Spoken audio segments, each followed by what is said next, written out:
এখন Facebook, YouTube, Instagram এগুলো খুললে শুধু বাবরি মসজিদ, বাবরি মসজিদ আর বাবরি মসজিদ। আর এই মসজিদ যে সমস্ত মুসলিমের কাছে একটা আবেগের জায়গা, এতে কোনো সন্দেহ নেই। এই আবেগের জায়গাটা আমি পেন্টিং এর মধ্যে দিয়ে প্রকাশ করছি। মুঘল সম্রাট বাবর আর তার নির্দেশে 16 শতক অর্থাৎ 1527 থেকে 1528 খ্রিস্টাব্দের মধ্যে অযোধ্যায় রামকোট পাহাড়ে তার নির্দেশে এই মসজিদ নির্মাণ হয়েছিল। 2025 6 ডিসেম্বর ভরতপুরের বিধায়ক হুমায়ুন কবির তিনার নির্দেশে আবার নতুন করে এই মসজিদ নির্মাণ হচ্ছে। স্থান মুর্শিদাবাদ মরদিঘি NH2 পাশে বেলডাঙ্গা মোড়। তো আমরা কম বেশি সবাই জানি মুর্শিদাবাদ চিরকাল নবাবের শহর, আর এই মসজিদ নতুন করে নির্মাণ হয়ে সেটা আবারও প্রমাণ হয়ে গেল। আর এই মুর্শিদাবাদে রয়েছে আরো অনেক রকমের বিখ্যাত প্লেস, যেমন হাজারদুয়ারি, কাটরা মসজিদ, ইমামবাড়া, আরো অনেক বিখ্যাত বিখ্যাত জায়গা।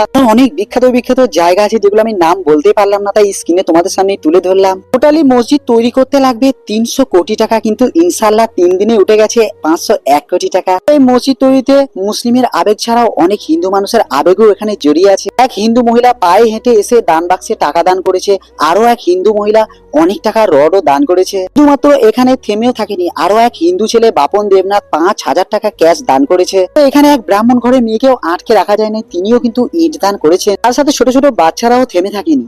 সত্যি এসব দেখেও যে কতটা ভালো লাগছে কি আর বলবো। আর আমার ড্রয়িংটা কেমন লাগলো অবশ্যই কমেন্টে বলে যেও।